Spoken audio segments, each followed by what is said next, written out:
talking about Landsraad. So let's go to the next segment, Endgame and Landsraad. So we know people have, of course, expectations of what the Endgame and Landsraad, and especially Deep Desert, looks like, and what it's for, and how people will use the Deep Desert, and how it works. A lot of those things. But I think before we go into more details and show some really exciting gameplay as well, Joel, I think it'd be cool to talk about the vision for what the Endgame is supposed to be, right? I think, like, going back to when I joined the project, like, so this is 5 years ago, right? And we were talking about what is a good survival game, like, because Dune, we were making a Dune survival game, and we were talking about what is the vision for an end game in Dune, and the kind of the goal and the idea, at least in the beginning, was like we started with, hey, like, you start by surviving in the desert, and it's that raw nature versus mankind kind of thing. It's the sun, it's the sandworms, it's the storms, but then you move into this new mode of survival, which is political survival, which is the end game of the game needs to be about these big forces, right? The Imperium is made up of the great houses, the Landsraad, the Emperor, the Spacing Guild, Chome. All of these things have an influence, and you as a player are just a small cog in the machine. But we want you to be able to feel like you're participating in this big umbrella system. And so we started there. And then we talked about, like, there's an element of, like, I think very technical game design here where we talk about player activity cycles through the week. I was looking at, like, games like Rust. Rust has their server resets, which is great for, like, people to start building up, and people really enjoy that cycle. But a lot of people also love having their stuff and not losing it. And so we talked about, like, okay, what about a place, and in Dune it's perfect, right? You have these Coriolis storms, and there's scenes in the book where the sand is just tearing apart cliff faces and ripping down the things in the desert and revealing things from beneath the sand. And so we said, okay, what if we had a map, the deep desert, and in the deep desert, the landscape changes every week. How does that affect gameplay? And then we started there and we talked about, okay, what about if there's a cycle of events that we want players to go through? And again, this is a high-level design. We might actually have an infographic or a visual asset for that. A week cycle of... Oh, do we? Yeah. Cool. Fun. You guys are on top of things. I know nothing. Oh, no, sorry. But okay. Either way, maybe it's not right. Maybe we didn't. I can just keep talking. Yeah. It's fine. It's fine. Sorry, everyone. I know it's just boring old Joel. But like we wanted to approach this right. So we were like, okay, what if there's a map that resets and the map changes every week, so that it's an infinitely explorable space? And we worked backwards from there, and we said, how do we build a lot of our game systems towards this? So we started with the idea of, yes, the map resets. When would we want to reset the map? Let's say we reset it on the lowest player activity day of the week, right? Which tends to be a Tuesday night or a Wednesday in these kind of online games. And then we're like, okay, and then there's this activity we call scouting and cartography. And then we built a game mechanic around cartography and scouting, which I think we're going to show in a little bit. And that is, and maybe you saw it, we definitely tutorialized it in the beta, you reveal parts of the map. And then we made it so that you can save those maps and sell them to other players. So we create a loop there for players who are scouts, and that happens, let's say, in a player activity week, it happens during the low ebb. The deep desert gets revealed. Everybody needs information. How do we make information a commodity? We create a cartography and a scouting system. Then once that information is gathered, people share it with their friends and their guilds. Then they start setting up what we call a logistics plan. How am I going to control the spaces in the deep desert that I want to control? What is my guild looking for? Are we looking for spice? Are we looking for unique schematics? Are we going after shipwrecks? Are we going after the ecology labs that have been revealed? Like, what are we doing this week? So then they go set up. And that's all based on the Landsraad. The weekend, which is when the highest player activity count is, that's when people are online. And that's where people really participate in the activities in the deep desert, whether that is running ecology labs with their friends or shipwrecks or fighting over, like, control points in the deep desert. Frodo, and then after the weekend, I should say, on top of this as an umbrella is the Landsraad. And the Landsraad are asking you to do activities that take place both in the deep desert, but also outside of the deep desert. Exactly. There's a lot of PvE stuff in there. And then at the end of that activity cycle, everybody votes. It sets a server-wide change, like a worldwide, I think we should say in our terminology. It changes every rule set in the world can be changed by the Landsraad, and then the Coriolis Storm happens again on a Tuesday, and we start over again with a new weekly cycle. And this is kind of the vision and dream for how the end game should play out. And this is where the blueprints come into play too. Yeah, I mean, we'll talk about how we've set everything up for this to be the case, but of course no plan survives first contact with players. So another point I would like to make is just we're a live game. We'll continue to tweak and update these things. So, but let's maybe look at and talk about it. Yeah? Yes, let's look at some gameplay. Actually, some activities that You're being a you monster might right be now. wanting to do. So we have like actually a team here that will now go into the desert. You're using your claws too. We've You're being gone through naughty. the overland map. Yeah, We're in the shield wall, which is the southern part of the deep desert. It's the PvE area. Correct. so to Yeah. speak. This is the PvE space. It was Mommy's important not home for us right now, so that, he's being people he's that are being scared needy. of PvP or reluctant to get engaged with it, right? That they had That's a me. place This is me, in the the Care deep Bear. desert that they could go to without, instantly getting killed as soon as you're coming through, like in warping in, right? Gate camping or whatever from other games. And this is also where you set up your base of operations. Yes. The very first area, because the deep desert is gigantic. There's no water here. Yes. And you need to have the logistics set up, and Yep. like you can go there by yourself. So Like, they're I building tried off it of on a beta. blueprint right now. Try to stay away from people. The 'cause green as is a you said, we're not blueprint that's great been at placed PvP and now they're necessarily. filling in the People call it ratting. blueprints. Yeah, ratting. You can go in and rat. Oh, I'm totally right. Right. Absolutely. But just to point out one thing here, because these guys are using. So again, coming back to like how do we get towards this vision? We started with how do you build this is going to get wiped every week. How do we encourage people to build bases? Well, first of all, we created this blueprinting system. You bring the diagram of your base, you place it out, and you build it quickly, right? This is very fast. It doesn't take very long. But you have to have the when you're with a few resources. friends, you get a base put down, you build it up quickly. This is part of the logistics cycle of the deep desert. And you can either bring the resources from Haga Basin and all the vehicles that you're bringing with you, or you can harvest in there's quite a bit of resources in the shield wall. So you can set this up. So this is what's happening here. We're building a forwarding base. Exactly. I was going to say that this is obviously a forwarding base because it is kind of very boxy again compared to like the actual home bases that we saw earlier. Because this is all about efficiency, right? Yes. And like fitting your the storages and all the machines that you need. Now my brain just stopped working. Fabricators. Thank you. Yeah, and we made a change, or not a change. It's just the building costs are different in the deep desert, so it costs half as much to build everywhere. Building and you is get 100% faster. when you're breaking things down. Just because we know you're going to be redoing this every week. There's going to be some loss, right? So we're trying to make it easy and accessible in the ways that we can, while still keeping the threat there. Yes. And the intensity, right? Yes. Yeah, I think that's it, right? Like the deep desert is a little bit about that tension as well, that feeling of like, so we're building here, it's the PvE area. I expect people to build their primary like weekly base in the PvE area and then maybe set out some logistics bases so that they can do things like refining spice.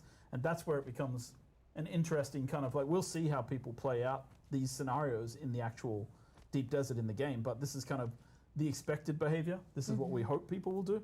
And we've tried to build all the mechanics into place so that people can do this, right? And that's been a large part of it.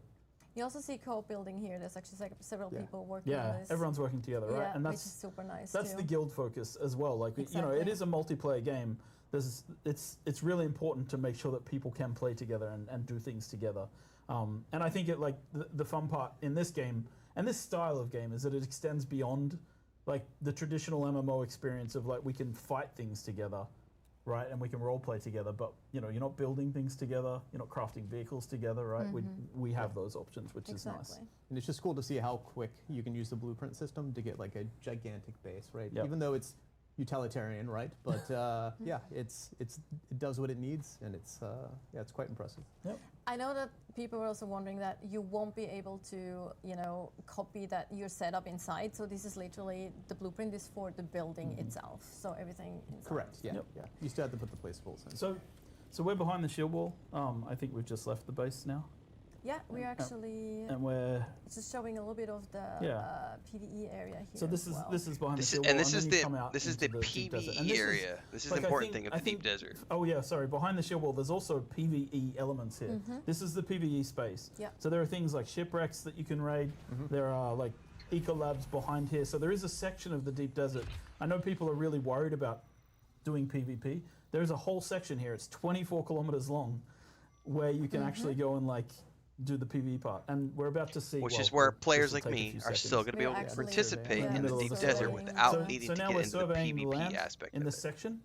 And we'll see the segment reveal itself. Right, like Babylonia just said, think and this is forward like logistics, one of not the permanent PvE infrastructure segments for of the deep desert. And To what answer you'll see Scorpus's here is question. that we've surveyed one square, and just to give some context, that's one of 81 squares within this map. So there are 81 of these squares. It's huge. Yeah. We're actually also seeing the sync chart that you mentioned earlier as well come into play. So now I don't know whose name it is, but whichever player it is crafting a. They have surveyed. Now they're going to craft a sync chart. They have crafted a sync chart of the deep desert. It tells you in the information which sector of the deep desert, who created it, how long ago it was created, so you understand whether the information's out of date or in date.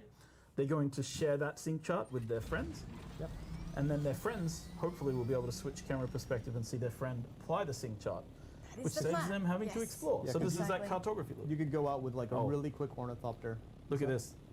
That's the deep desert over there. Oh, sure. To the left. But you can go out with like an exploration kit, right? That's really fast. That you can go around. You don't have much harvesting abilities, right? And then you scout the area, bring it back, and then your base can roll out with your transport ornithopters, your harvesters, sand crawlers.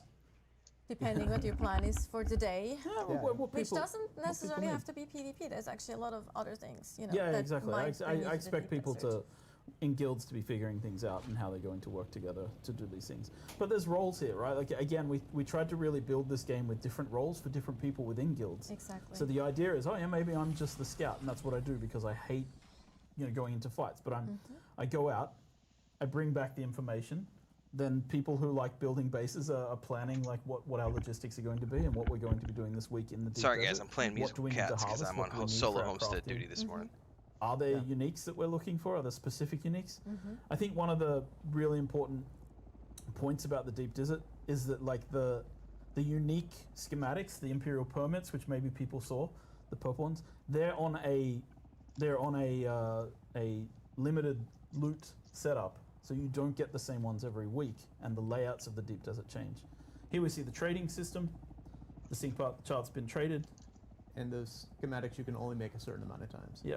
And now we're going to consume the sync chart, and then we're going to open our map and see that the sector has been cleared, the same sector that was. So this allows you to scout out for other players, cool. but it's relevant to the weekly pass it off reset. to your guild. You can create copies and sell them on the exchange to other players as well.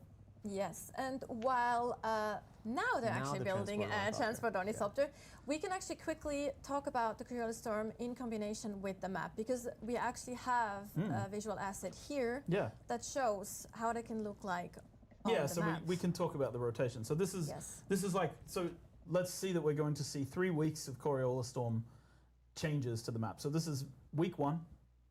And then we move to, and you can see that there's like one eco lab, a shipwreck, and a cave there, right? And a small base, and some spice blows that have been marked. And then to the next week, the layout has changed. Where things are is different. There's a control point now in the bottom left. There's an eco lab in a different place, and a shipwreck that's been uncovered.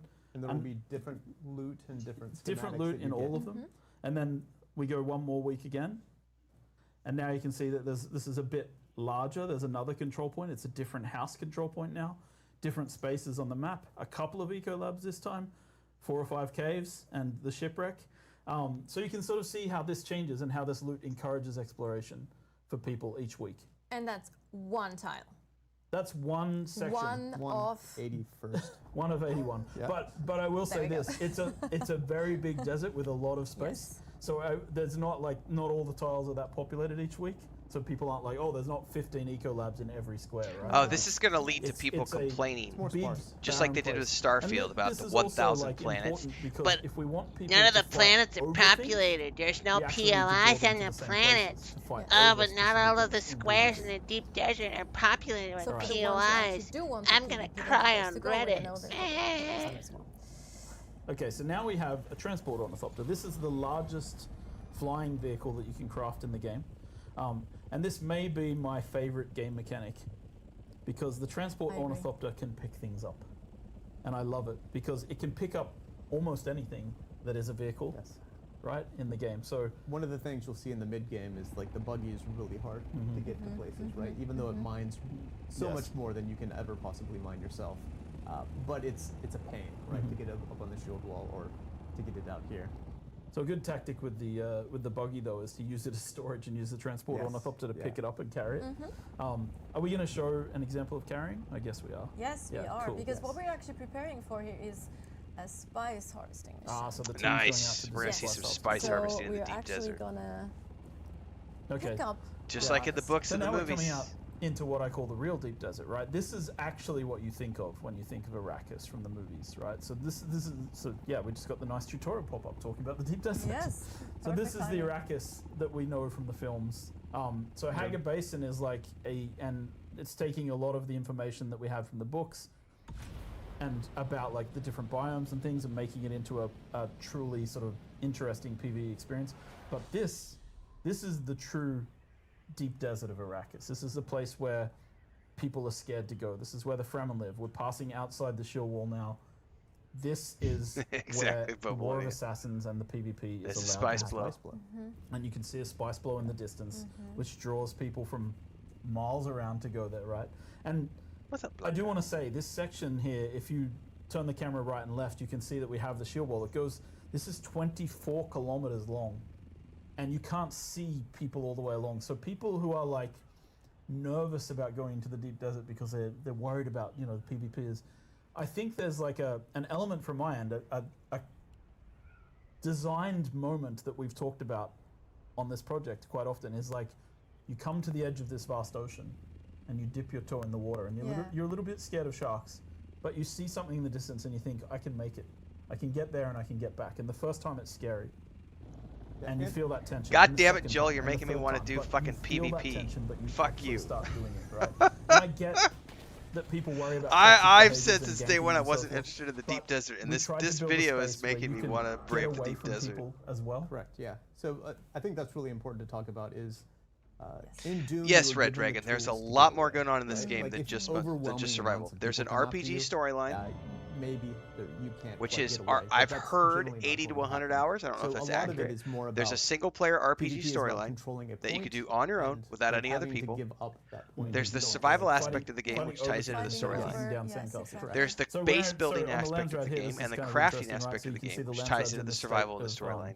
And then there's the, I'm done with the story. If we claim this as the Atreides, we're going to win what we call I'm done with the story. And a Sisselrad. What else can I do? The deep desert. So I could join the Landsraad. I'm a Harkonnen, or I'm an Atreides. If you were Harkonnen and I can get involved in these weekly events. You'd both be fighting over this particular control point because you really don't want the other one to win for the week. And you don't have to be in a guild because normally, like it's all of these objectives in the Landsraad can be accomplished solo or with a guild. Go back and focus on some are PvP, some are PvE. Trying to fill out as many squares as possible. And there's a PvE version of the Deep Desert and a PvP version. Yeah, House Haggle owns this control point. They've really thought of everything. We're in the Deep Desert as Atreides taking over this control point on their behalf, and you can see it's just this control point. It's a place that you have to defend in the deep desert. It'll draw other people. Bubble, join us. It's a classic control point in the deep desert. One other thing, just if you stop for a second here, one other thing I just wanted to point out, one of the feedbacks we had in beta was about team markers. You can see our new team marker system in the game here. It's deliberately only for the 4-person groups. I will not allow this to be in the game for guilds because I want, especially I know people talk about Zergs. I think when Zerg guilds and there's 40 people attacking each other on the screen, if everybody can see who's in their guild, it's very easy to target the people that you're trying to Zerg. But if it's just the group, then it's much more difficult for Zergs to actually not do friendly fire. That's a good point. And there is full friendly fire on guilds. I mean, they can do it if they work for it, right? They can make sure everyone has the same swatches and the same armor. So there is ways to do it, but they have to work. Dressed like and infiltrate. Yeah. Exactly. Exactly. Yeah. So that's we didn't want to take no away artificial. Yeah, it's been one of my. Let's say I will say this is one of those things where I have had to fight with a lot of developers on this project about this. There's a crashed ship down there, by the way. It's kind of cool that you could also go loot that. But it's giving too much information for free to players actually limits our ability for people to have politics and intrigue. Yeah. Because if I can see your name over your head, I know who you are, right? But if I don't know who that is, and you dress in my clothing and you walk into my base and you follow me around, it's like I might just think that you're my friend from the guild, when in fact you're just like, you know, trying to infiltrate. And we want to allow that possibility because that is Dune. At its core, that is how things work. There are plans within plans, there are groups within groups. I remember that from early on, where your kind of law was information has to be earned. Yeah, for sure. You see the pop-up in the middle of the screen, it clearly tells you you're entering a PvP area. Yeah. Like, our game has server meshing tech in the deep desert, and it's been a very painful technical thing to get working. Yes. But we just crossed a server border. You probably might not have even noticed any sort of hitching. Yeah, or there's a anything pop-up. Because it's very seamless. And again, shout out to our technical team who've been working their butts off to get this in good shape. But we just crossed a server border from one server to another, and it's basically not visible, which is great. Yeah, what we call like authority transfer. Authority transfer between servers, yeah. So now we're picking up a random sandcrawler and bringing it out to the spice harvesting field. So, I mean, I love that. I love that. That is I think it's fantastic fun in the game. Just picking. That's just up. like in the books of Booby's Transport Band. ornithopter is quite slow. Yeah, it's very slow. So it is dangerous to go out just in the transport ornithopter. And you can of course sit in the harvester while being sure. transported, which is really fun too. You can also, I think the transport ornithopter has like 5 seats as well. So you can bring a whole little group with you. Or have them kidnap other enemy harvesters as well, which is also super fun to do. But we should talk about spice, because that's really ties the entire end game together, right? So all the tier, the tier 6 or the last like set of. So we have scout ornithopters guarding the transport ornithopter, because we could, and I wonder if they're going to show off some PvP in this video. Everything end game requires spice for crafting essentially, and also we mentioned the Landsraad. The Landsraad has always the center square of the Landsraad requires spice to win. It's important. The Sandcrawler is like, it's not the full harvesters that you've seen in the films. Those are owned by the big houses. But as you can see here, this is like a little raid event. We just placed a thumper on the sand. We have a guy on a bike. He's riding around dropping thumpers. You should also hear it actually on stream now. You hear the thumpers are really important because sandworms roam the deep desert. They will be coming, and you need to be placing out thumpers to distract them away from that sandcrawler while it's harvesting spice. And you want to keep it on the spice as long as possible, just like in the book. You want to stay on the spice, earn as much profit as you possibly can. You can even see the trail that the sandcrawler is leaving in the spice as it sucks up spice into its little vacuum pack. Yeah, this is dope. The sandworm stops being, it not stops, but it's less of a threat as you're going throughout Hoggy Basin into the mid-game. But then at the end game, right, it's Leonardo DiCaprio especially gift when you're trying to get spice from the Hollywood film. So, so you saw the sandworm just took that thumper. Hopefully our intrepid thumper places have put out more of them. They're totally well organized. They have like several people placing out thumpers. They have like the scouts here in the air that we see as well, which is really cool to see. Looking for worms. Plus our transport to be ready for any kind of danger that might occur. And so don't forget, the sandcrawler, this could get eaten by a worm if you're not high enough. The target of the sandworm, they need to radio in and be like, get me off the sand, so that the transport ornithopter will pick them up. But at the moment, I think we're using the thumpers effectively as a team, and this is a part of it, right? Like, this is why the deep desert is very Dune. I don't think you have this experience in any other game, and the idea was to create this. So if you are here with your guild, there's something to do and it's fun and it's interesting, but then other players might show up as well, and that's where it becomes another step, right? So you're saying it's not just reskin Conan Exiles? Is that what you're saying, Joel? It's not a reskin. We could talk about what the word reskin means. We could talk about, like, you know, that some of the best games in the world are reskins of other games. So you see here, though, that there is a lot of sandworms that are popping up here constantly, which is both fantasy but also terrifying. There is a limit to how much they will eat thumpers, right? They do eventually get annoyed. Eventually they have enough. I'm not that dumb, right? Like they'll eat thumpers for a while. I see what you're doing here. Yeah, so, a diverse palate. Yes.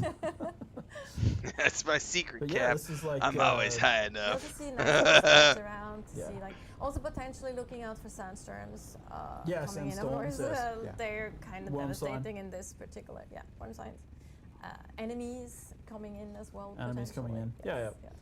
So this is kind of the experience of like harvesting spice in the deep desert from a large spice blow. And there are smaller spice blows like that you can come to with a smaller guild. We also have them in Haga Basin, of course. Yes. There's just a couple ones in Haga. Yeah, it's very limited because we wanted spice to be a rare resource that you need to go out here into the deep desert to get. And talking about like concentration of people, like the spice blow you can see from really far away, right? 20 plus kilometers away. So you do need to bring some friends to be looking out for other people coming in. Yep. There's another thumper down there. So I know we've seen some comments from people that are like, well, you have to go into the deep desert to get like the highest type of gear and such. That is not true. We have the exchange. We just showed that before, right? So you can be somebody that is making something that a person on the exchange would want, right? That goes into the deep desert to get spice or to get, like some schematics. They can go to Arakeen or Hargo Village, post that, and then you can trade. You do not have to participate in the deep desert if you want to make end-game gear. I think there might have been some we can't hear it though, but there might have been some rumblings and some indication that Yep.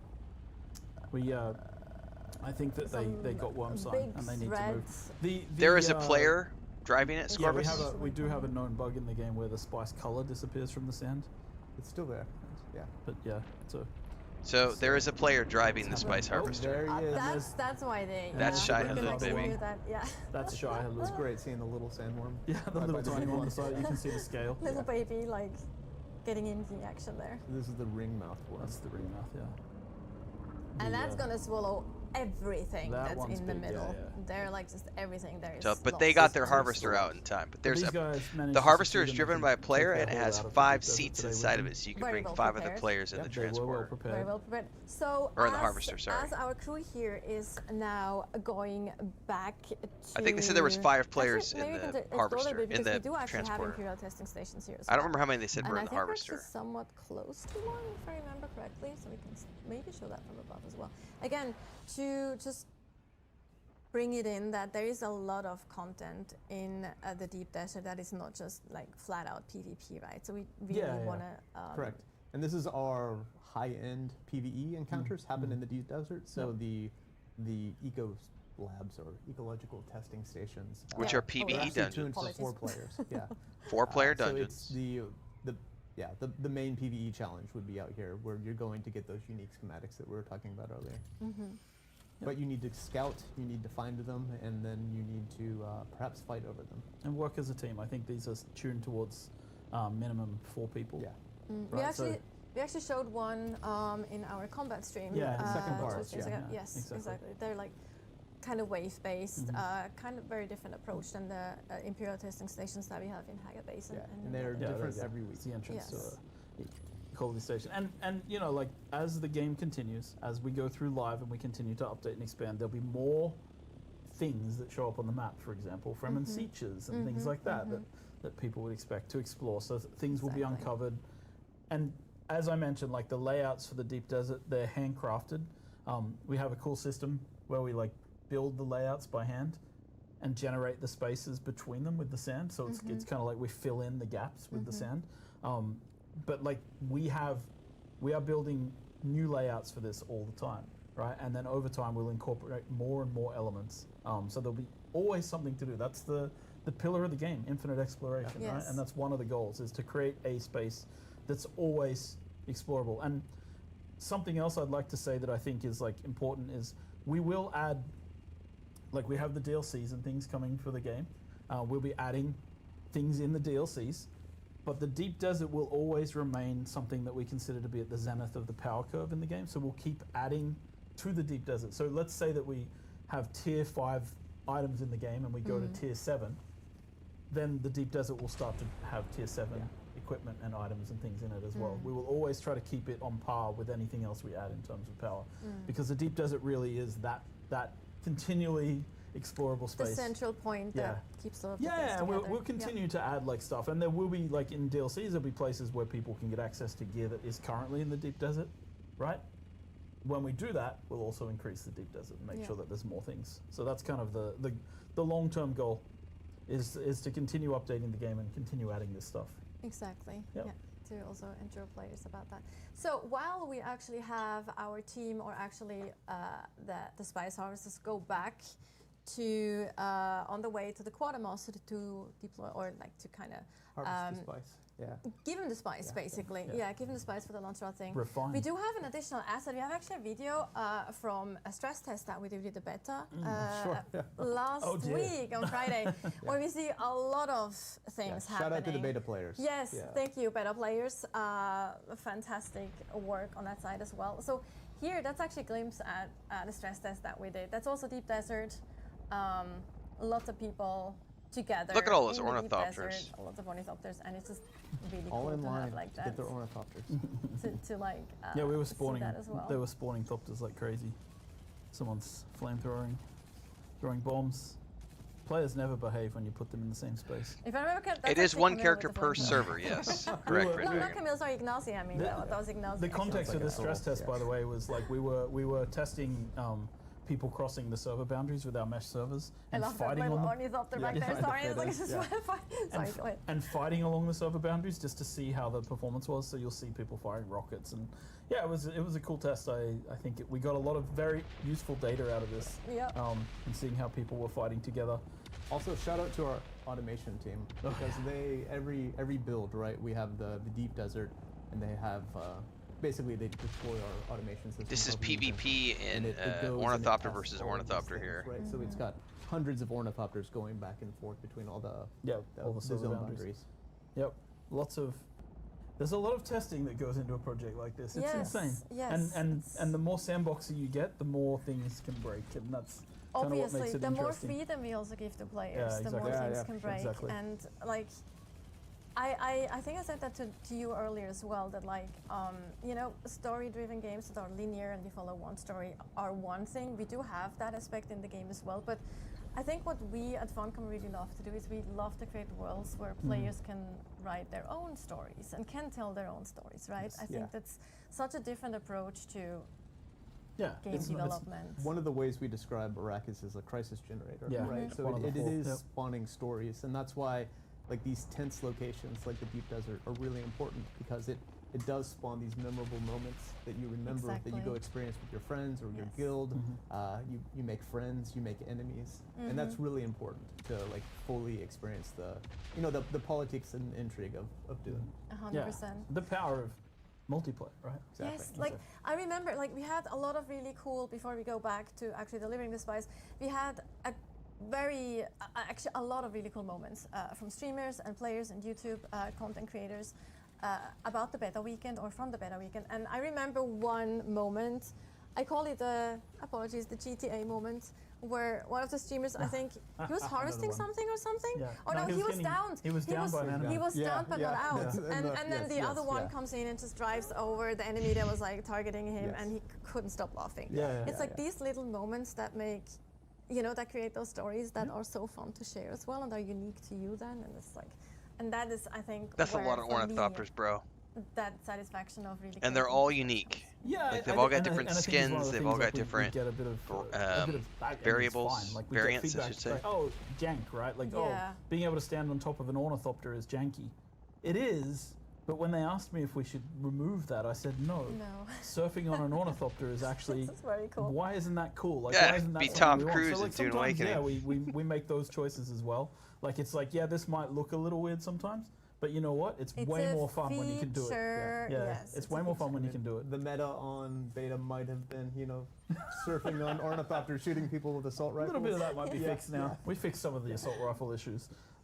All right, so let's go back into delivering the spice now. Actually, no. Let's talk. No, about, it's I actually want the way it works. Red Dragon is that the whole game both a question. Is essentially the starter zones are all PvE. That's not the reason I'm asking, because I plan there to are do it anyway. specific shipwrecks that are PvP, but everything is PvE in the game. Until you get to the Deep Desert. Once you get to the Deep Desert, which is after the main storyline, separate from the main storyline, the Deep Desert is its own thing.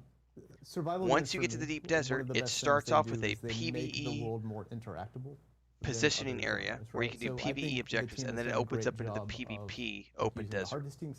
But everything up to the deep desert is PvE only, except shipwrecks, which are clearly marked as PvP areas that you go where it's open. You don't lose loot on death, you only lose inventory items, but you don't lose your gear, so you don't have to, there's not a real, so if you do choose to participate in PvP, it's not it's not full loot, anything like that. You never lose your gear. About the one that I mentioned in the interview. You only lose your full gear if you die to the worm. And the way that you, because I like, look, I made Conan we made Conan, and Conan's a bit more stock standard in the survival sense, right? You're chopping down trees and you're harvesting rocks.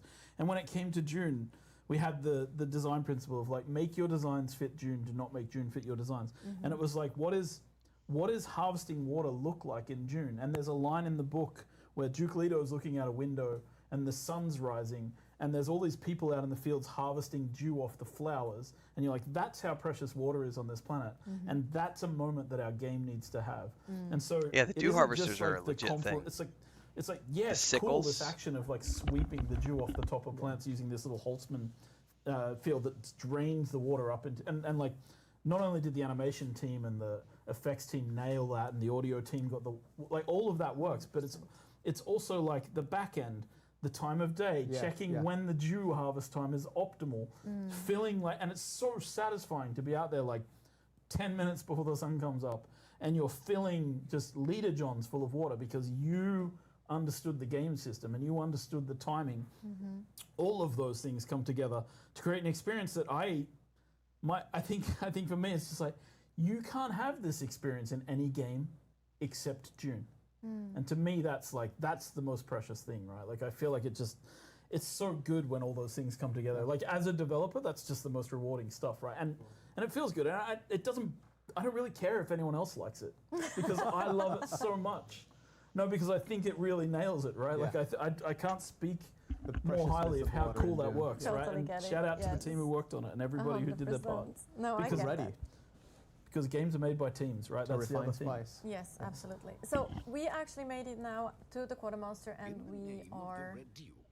So we're going to deliver the spice. Yes. Try to win the Landsraad. Okay. So these guys. To get back. These guys ask you, so you, because you're sort of you're a minor house or a minor house under the umbrella of the Atreides, you deliver Landsraad bribes to the quartermasters of the Atreides, and they make sure they get where they're supposed to go. So now we're delivering for House Alexan, we're delivering spice. And the House Alexan are a part of the manufacturing unit, which is where they... And so we're delivering 500 spice melange, and then they're going to make sure that it reaches them. And then that will, in a moment, change the Landsraad. So you can see how you have an impact now. So Landsraad is there under the social tab. This board refreshes every so often. So it's been a few seconds since the last refresh. Now we should be able to see our borders refreshed with a certain amount of spice. Oh, we didn't go to Alexan. You're on the wrong one. You need to go to Alexan. It's in the middle. The middle. Yes, and then we can see that we've delivered some spice and the goal amount has gone up. So that you can see that we've increased our goal amount with House Okay, so this is how you contribute as a single player or as a guild. Like once we hit 70,000 points, and we can do any of these activities to earn points, like the control point, we can claim those. We can deliver spice melange. But once we've done enough to earn that census. So this is where you get into those multiple objectives that you can contribute to for each one of the faction areas. So some of them are PvP objectives, some of them are PvE objectives, some of them are solo objectives, some of them are group objectives. Of what mid and end game can look like. Lots of different Obviously, options. That totally depends on what you like to play and how you like to play. There's quite a lot of options. We showed you a few of them, an approach of what can be done. We're also jamming like dozens of hours of gameplay into like a very quick presentation. Yes, 100%. Like, this is very like, preparation is everything, which is of course true for the game specifically.